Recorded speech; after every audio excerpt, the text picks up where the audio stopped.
Welcome to Justified Riches podcast. Justified Riches is a financial literacy podcast dedicated to empowering individuals with the knowledge and tools to achieve financial independence and professional success. Each episode bridges the gap between ambition and achievement by bringing together a seasoned mentor and an eager mentee for transformative conversations. Frederick Douglass once said, "It's easier to build strong children than it is to repair broken men." And our mission here at Justified Riches is to create a stronger generation of youth through financial literacy. I'm your host, Rich Farris, a.k.a. Positivity Pusher. And I'm your other host, Justin, a.k.a. Stock Knock Life. And together we hope that you enjoy the show, take notes, and sit down and relax. Enjoy the episode.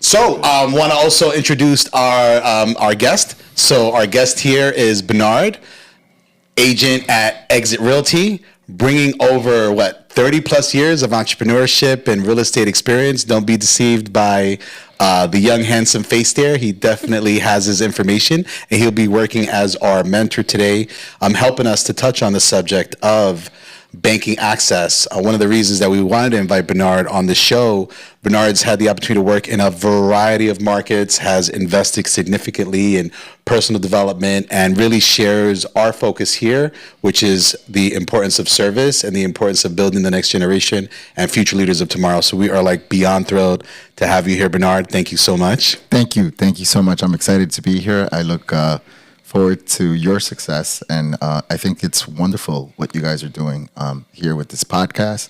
I hope that it continues to grow and you get the viewership and the listenership necessary to really kind of spread that good financial education and financial literacy to so many people that are in need of it and that need that guidance, right?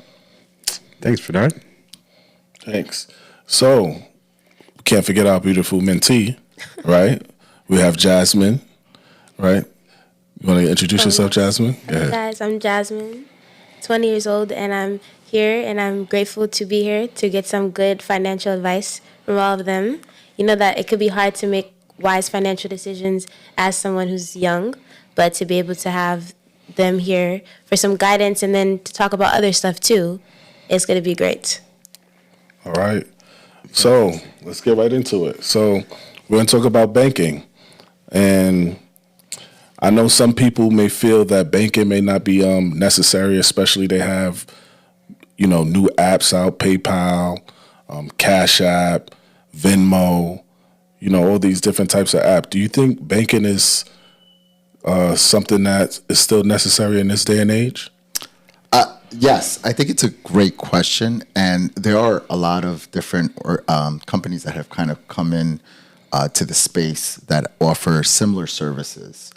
And oftentimes with these organizations, there are hidden fees that aren't necessarily depicted in a very telling way so that the consumer can make an educated decision. So banking still continues to be something that is extremely important because it offers a medium. If we consider what banking was, it started, several hundred years ago. And ideally, the way it started was you had back in this country during pioneer times, you had individuals that would create this wealth and would get robbed. So they would go to their local blacksmith who, would forge these steel boxes and ask them to hold on to this money. Well, banks today are still operating in the same way. So they allow for for transactions to take place. They're a medium. They're just a medium for secure transactions so that you can have a means to an end. Whatever that end may be for you, whether you're purchasing, some food or you're purchasing some supplies to run your business, banks are still very much needed because they help, business transactions every day.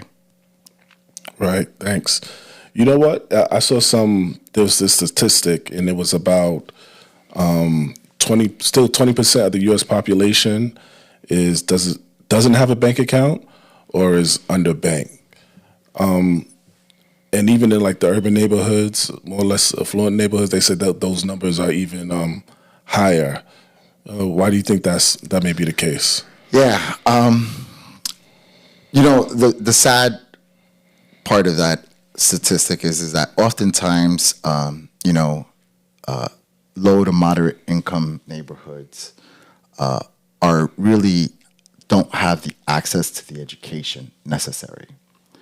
And hopefully this podcast can help kind of minimize that access, minimize that lack of education for some of these individuals. It is unfortunate because what ends up happening is folks that don't have bank accounts, on average, I've read statistics, end up paying close to $1,500 more in services. And even if you think about it, if you're paying cash, even if you're going from place to place, well, that still takes up your time. And what a lot of, more affluent folks know is that time is money, right? So it's whatever value you want to give to your time. And the convenience of being able to make payments either online or over the phone certainly minimizes the amount of time that it would take to go to a location, stand in line and then make that payment for whatever that service may be or that, item that you want to purchase. So that statistic, as real as it is, oftentimes what happens is that folks, one, don't have the education. They're not aware that these services are available to them, or they don't think that they have the ability to open up an account, or they have a requirement. And the other aspect of it is, and certainly I've worked in a lot of communities and where oftentimes they think that the banks work for the government. They want to hide their money because they don't want to have to pay taxes. And I'm certainly not advocating any illegal activities, because if you're doing something illegal, then certainly you should have some sort of shame to that. But oftentimes these are folks that are earning and legitimate, in legitimate ways, they're earning money, and they just don't know that they should have an account where they can keep their money in a more secure place and can keep better track of that. Right. So what about, I know you just touched on some people may not know the documents needed to, or they may not think they have the necessary documents needed to open up an account. Like if I wanted to go, open up an account today, what generally do I need to open up a bank account? Great question. In most instances, if you are a U.S. citizen, a primary form of identification is all that's needed. And the knowledge of what your Social Security number may be. That's often what it is. You'd be surprised how many people don't know their Social Security number, but you do need that if you are a U.S. citizen or resident. And if you're a non-resident alien, many financial institutions will tell you exactly what those requirements are. It's usually a passport, indicating as it's considered a secondary form of identification, but another form of identification that falls within that category, and that's something that you can verify and confirm with that financial institution what those requirements are. So, in most instances, financial institutions want to establish accounts for anybody that comes in through their doors. They have a requirement, and that's essentially their business. You gotta have to understand that banks their business is to collect deposits because that's how they exist, right? So traditional banking, in its essence, we take money, and you think about it, the blacksmith figured this out a long time ago, right? It's like, I got all this money sitting here, and nobody's accessing it except for when they want to, right? So I'm going to make a little extra money by loaning out some of this money, and I'll charge interest for the loans that I have. That's still the way that traditional banks work. They need the deposits in order so that they can issue loans to those folks that may need the money and charge them interest. That interest is the money that the banks make. The deposits are safe because they're regulated, and it's a highly regulated industry. So most financial institutions want to establish your account, right? They want to open your account, and they want to work with you. Sometimes it may be a little more difficult if you don't have the adequate documentation necessary. But if you contact any representative from any financial institution, they'd be more than happy to tell you what that is and work with you to try to ensure that they can open your account. If you want an account, you certainly can have one. It's just, depending on what your status is, you might need to take some steps to get the right documentation to prove who you are. Essentially, we want to know who you are because banks do have a mandate to ensure that they are not establishing accounts, not helping in any money laundering, any illegal activities, or any terrorist type of activities. So that's really what they're concerned about.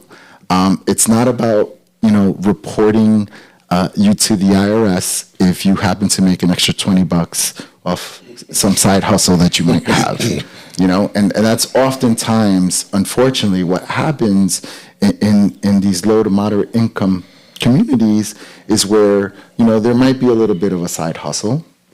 And I'm not talking about anything illegal, maybe just, hey, I happen to, clean houses on the side and I make a little extra cash. Well, it's okay. You can still deposit that into your account. I'm not giving you tax advice, and certainly you should speak to an accountant. And that's one of the biggest benefits of having a relationship with a bank is that it's a professional that's sitting there willing to give you advice. And they're not going to give you legal advice. They're not going to give you tax advice. But certainly they've been around long enough where they have some sort of knowledge that they can point you in the right direction. Where if those are the questions that you're concerned about, if those are the things that, you might be worried about, certainly they can say, hey, this is something that you should approach another professional, either a tax professional or a legal professional that can give you some further guidance and kind of consult with you on what steps you should take. Yeah. I definitely realize that like a lot of people have that, type of mindset as far as, I don't want to put extra money into the account because I'm afraid, like you said, the government may be watching, I have to pay taxes on this money. So, it's a lot of misconceptions, when it comes to opening up a bank account. I don't want the government in my business. I don't want them to have my social. But on the flip side, it's very important that you have access to a bank because, it leads to being able to do other stuff down the line. No, absolutely. Just absolutely good point in terms of, like you said, it's a medium. It's an opportunity. I think of like a video game where, there's each door leads to a certain thing. If you remember playing Legend of Zelda or something else where you had to find that special key to get into that special door, oftentimes a bank account can be one of those keys necessary. And, we'll talk about later in the episode whether, want to buy a car or get a house or, how that plays in. But definitely the bank is important. Jazmyne, so tell us a little bit about your experience, like with banking. Like, how old were you when you opened up your first account, and what's your experience been like from having access to a bank? Let's see, like having access to a bank. I first got my first account. My mom set it up, so I believe I was in 7th or 8th grade, I think. So like, I guess I was like 13 or 14, and then now I'm 20 years old. And my experience in banking, it's been very like. Nothing crazy or anything, but obviously I have my money coming in from the jobs that I had, a couple jobs over the years and stuff. And pretty much like I remember cashing my first check.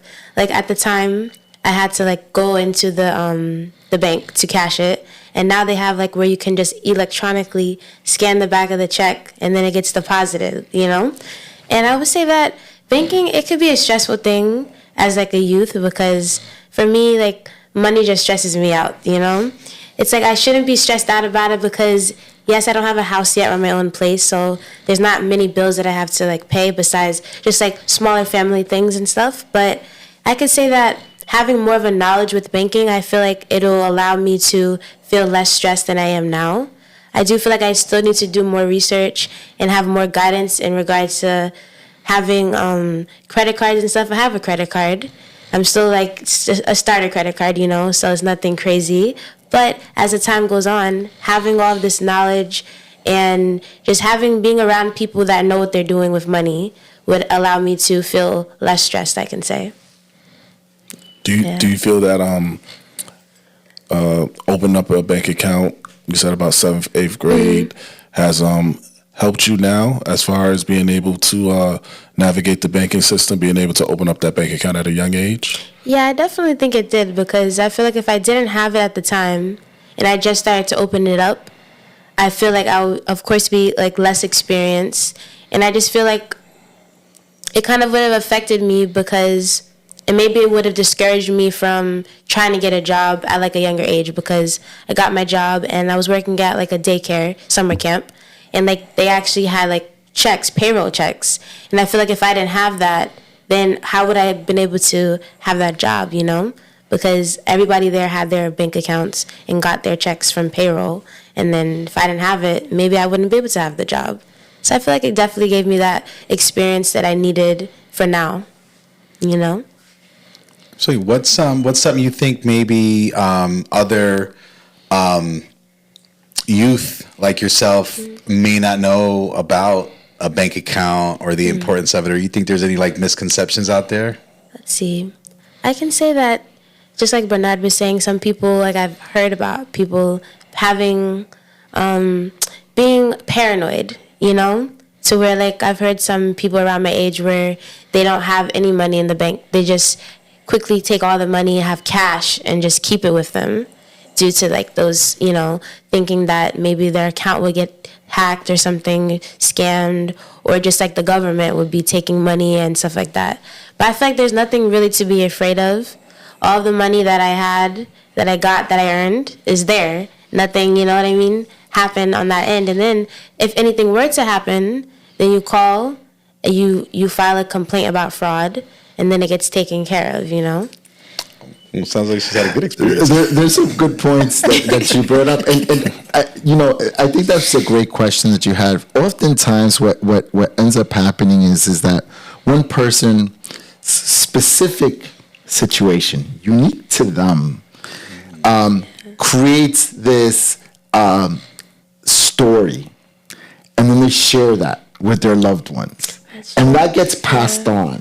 Yeah. And we've all played this, you know, the telephone game at some point in elementary school where someone says one thing and then it gets, you know, changed to the next person. And then finally at the end, the person who says out loud what initially started off as a statement, it's totally off.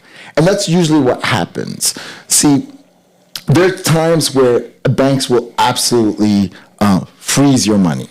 Right? And that's a reality. But it's often because of a court order, right?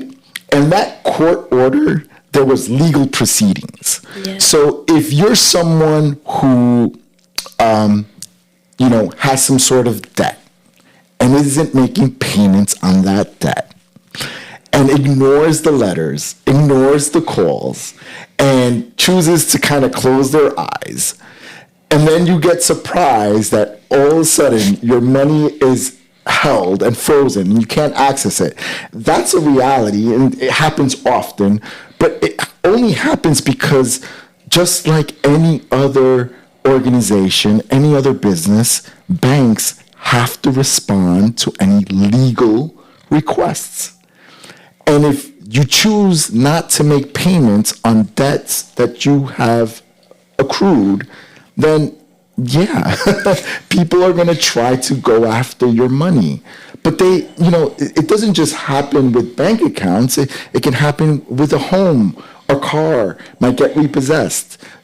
I think the takeaway from that is that it's nothing to be scared about. If you legitimately are working and you don't owe anybody anything, then your money's going to be there. The bank doesn't want your money.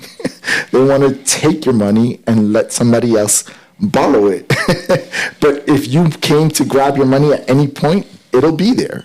As long as you continue to, work and have a deposit account, it's safe. But these stories or these misconceptions come about because one person had a bad experience because they uniquely did not, either pay attention to their debt collectors or chose to ignore them, and then all of a sudden they had this experience, and then they go ahead and they spread that untruth or that lie around that bank. Well, that bank took my money, or that bank did this, or that bank did that. Not the case. Financial institutions typically have, thousands of, and if not, and in some cases, millions of accounts. They're not looking at your one specific account to see how they can sort of, take advantage or take your money. They want to make sure that you're satisfied and that you're happy, and that you have access to your money whenever you need it. Yeah. I was gonna say, like, what would you say to the person? And I've heard this a lot. And they'll say, you know what, Bernard? Like, why would I put my money in the bank? I'm putting my money in the bank. The bank is making 7 to 8%. I might as well put it under my pillow. You're right. Because I've heard that statement often too. And the truth of the matter is you can put it under your pillow. But I'll tell you one thing, right? All things being equal, if the bank has a fire, you're still going to have the same amount of money. That's true. If you have a fire in your home and it's underneath your pillow, that money's gone. Right. Yeah. Ooh. That's it. Right. Facts, Right? as they say. If, Facts, the, Jeff? Yes, if the facts. bank gets robbed, Right. you have your money. If you get robbed, there you go. Yeah. Good luck trying to collect that. Yeah. So banks are insured to give confidence to the public that they can safely put their money there and they'll have access to it when and if they need it. Individuals don't have that same sort of insurance. You may purchase insurance, through some outside insurance company, and you might recover some of it, but cash is very difficult to say how much cash you had, and I've never seen an insurance company honor someone saying, well, I had 20, 30, 40, 100,000 in my mattress. Right. Yeah. Well put. I never, that's that hit the nail of the coffin there. Yeah, and you talked about interest. I think interest is a interesting topic. Right. Just sorry, before we go into interest, because you were leading on to something really good. A few things, right? Like staying informed, right? So challenging myths or challenging like these fables, right? Like the bank's going to take your money. Yeah. But also too, staying informed and responding. So you mentioned, especially like when it comes to legal proceedings or even paying your debt, responding. But touching on the importance of responding and staying in contact with your bank's communications, thought it'd be interesting to touch on fraud, on how important it is. Like, let's say fraud occurs on an account, how important it is to respond and be informed with the bank, right? Because let's say you get fraud, you're like, oh, all right, I went to the bank and, I know this is illegitimate. Boom, I'm done. I walk out and I don't check any of my mail. I don't check any of my notices. So what happens in the case of fraud, touching again on the importance of responding and making sure you're, staying on top of your messages? Yeah, I mean, listen, that's a great question, and it just like anything else, you need to be responsive, right? Financial institutions have a responsibility; they have a duty to ensure that if something was fraudulent, they are going to make you whole, right? But as technology advances, right, oftentimes scammers and people that are looking to do or to gain money illegally, right? They're ahead of their time. They're using some of these technologies. So it's important to partner with your financial institution to ensure that you are providing all the necessary evidence needed to ensure that they can successfully help you recover that money. And oftentimes, financial institutions are not the ones that they're not going to these scammers. They're literally giving you back the money, and they take it as a loss, right? They end up with that loss. So it costs banks a lot of money. All these fraudulent scams cost the banks a lot of money. They're the ones that are losing out. I mean, they make their money in other ways. So it's kind of like, don't feel too bad for the banks. But they absolutely, they give you from their coffers that money to make you whole if it was a legitimately fraudulent, scam that took place. But it's important to be responsive because as technologies increase, and I'm sure some of you all have heard some of the stories that have taken place with, AI calls that are made and all of these things. If you give them your PIN number, you're responsible for that. Right? So, and some banks kind of hold true to that policy. They're like, well, you gave them your PIN number. It's kind of like giving them access or your signature. It's very similar. And some banks are a little more understanding of that and will work with you. But that's why it's extremely important that you stay in contact with them to ensure that whatever case manager gets assigned to it, to your case, in particular, that you can provide them any details, any police reports, or any other material that you may have that will support your case in stating that it is fraud.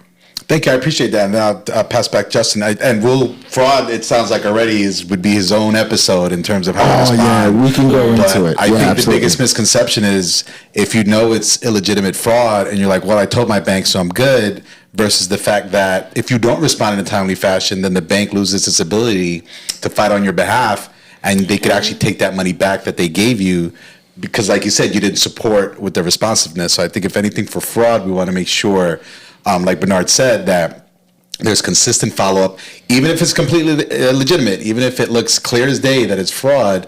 It's important to keep in contact with the bank and respond to all those messages. And last thing for Jazmyne on the fraud, have you ever experienced fraud or any of your friends fraud on a bank account? I that you guys talked about this. Literally yesterday when I was at my grandparents' house, they were just talking to me about different times that they actually had fraud or like scammers almost get to them. But then they were talking about experiences where, just like Bernard was talking about, the phone call where they pretend to like be maybe a family member, and then people who I'll say for older individuals, maybe they're not too aware, too sure, and then they'll have the fraud committed to them. And then I can say on my behalf, I feel like there was maybe twice where there was transactions from Texas, and it seemed like they were shopping for some type of electronic device. So I would say maybe it was $400, $500, and that was taken out of my account. And then I go to my mom really quick, and I'm like, Mom, someone was in my account. And then she told me that immediately, no hesitation, because sometimes I like to procrastinate. Call the bank right now to get that done, because just like you were saying, if you wait too long, who knows how the bank is going to respond. So I called the bank, and then maybe I was on the phone for 20, 30 minutes, and then finally I was able to get the money back right away. And that's the thing, your money's in there, maybe some outside source might tap into it, but you know that it's still reliable, because if it's a legitimate fraud, they'll honor their system and they'll give you your money back. So it's nothing to be scared of when opening an account, because your money that you have is guaranteed as long as you're not doing illegal activity. But, yeah. And just to kind of go back to your earlier question, Justin, and there you go. If that was cash, yeah. if that was cash, she wouldn't have been able to get that money that quickly. Right. So that's unfortunately what happens, right? Right. I think it's important too, and I tell this to people all the time. You should audit your bank account every month. So just every month at the end of the month, You can take a look at the statement, Yeah. or you can even go online and you can just see the purchases. Just make sure that you made those purchases, because you want to make sure, like a Netflix subscription, you're paying for somebody else's Netflix subscription for the last 2 years. You never checked your account over 2 years. Yeah. $16 every month times 24. That's a lot of money. Adds up. That adds up. You know, somebody's Netflix subscription has been on you. The whole family and their cousins. Yeah, exactly. Everybody's eating over you. Yeah, and that happens quite a bit. And you know, there as technology has advanced, right? There are so many other ways to ensure that you're reviewing and keeping that account secure. You know, there are alerts. A lot of banks offer different types of alerts that you can set up that are automatic, right? So any type of transaction that takes place on your account, you could set up. I remember many years back, I used to talk about that all the times, and you know, especially with individuals that might let, you know, other folks borrow their debit card and so forth, you know, for a legitimate transaction. Hey, you know, I've can't tell you how many times I've seen parents who, you know, allow their children, you know, the one time to purchase that game online, and then the child goes and, you know, makes that purchase and says, well, now I know the card. So they'll continue to make purchases. Maybe not so innocently, but they'll continue to make purchases because they think money grows on trees. And then the parent comes in and is like, wait a minute, I had no idea. Right. I did not authorize this, but it's because they weren't on top of it. They weren't reviewing their accounts. So, you know, whether you're reviewing your accounts on a monthly basis, whether you're setting up alerts to get those notifications, there's plenty of ways to ensure that the transactions that are hitting your account are legitimate and are yours and authorized. Nice. So if I'm a teen, what exactly do I need to open up a bank account?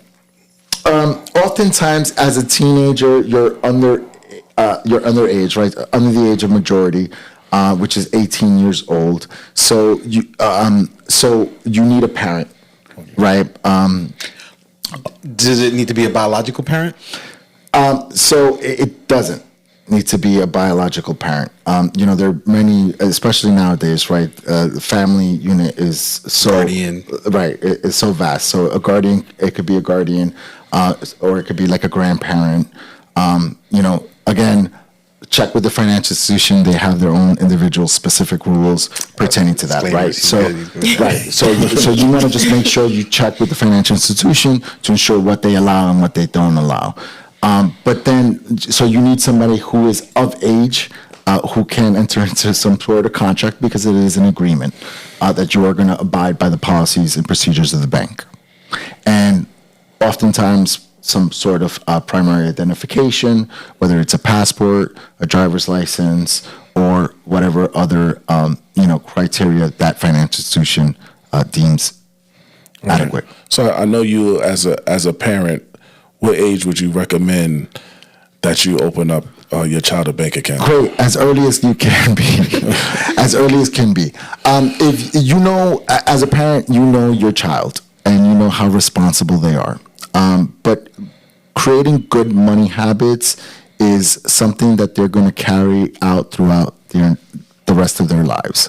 So if your child is responsible enough to be able to, you know, tell you things and sign their name, then I recommend that they have an account.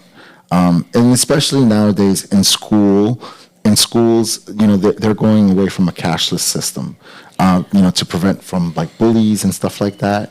So oftentimes a lot of financial institutions allow at the age of 13, they'll have like teenage accounts. You should go ahead and do that and teach your child the importance of savings, because those habits will carry out throughout their entire lives. Nice. Excellent point. I know we're almost ready to wrap up, and I didn't want to not mention what I'm wearing here. So as we're talking about access to banking and we're talking about empowering our youth, definitely want to recognize Rising Stars Youth Foundation. So they're a not-for-profit organization that uses basketball as a medium to support the ongoing needs of children in youth sports.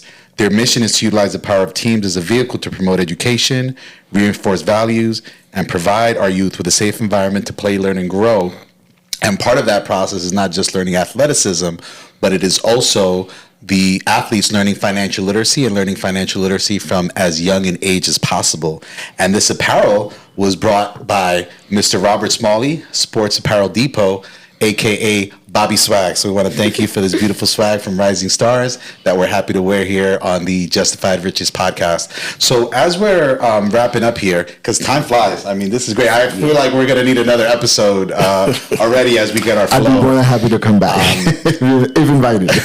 Oh yeah, no, definitely. If we could leave everybody with one specific. Oh, are we good, Angelina? Or 1 minute. Okay, so Bernard, what's one piece of information, maybe to do with financial literacy, that you would put on a highway billboard? Wow. Financial literacy? Because you had asked this question earlier. So I'm like, so it's authentic and spontaneous. Oh, wow. I think I'm going to go with something that I think Tony Robbins talks about, right? Execution trumps knowledge any day of the week. So, whether you're taking action, whether it's following up with your accounts and making sure those transactions, or you're creating a podcast to bring financial literacy to those underserved communities, execution. It's about execution. Excellent. Jazmyne, what's something that, it doesn't have to be financial literacy, so I'll throw you off, but if there's something financial, what's a big message that young people should know? Like for a quote that I would say for financial literacy, maybe it doesn't apply, but I would say that the steps that you take to reach the destination are more important than the destination itself. Maybe if you think about that regarding financial literacy, you might be rich or you might be there, have some type of wealth, but if you really think about the steps that you took, that shows the true success rather than the destination in itself. Maybe that's good. I don't know, but What is that you ate? Is that what the young people say? Is that an appropriate term? That was up for a second. No, that was good. I think she was cooking. Cooking. Based on time, we won't even do a quote ourselves. I think Jazmyne really wrapped it up. Is there anything you want to leave the audience with, Justin? No, we want to thank everybody for joining in for the first episode. Want to thank you, Jazmyne, of course, Bernard. Love to have you back. It was great. We learned a lot about access to banking for adults and for teens, and we got to have you back, man. Thank you. Thank you so much, guys. I appreciate it. Happening. Oh, awesome.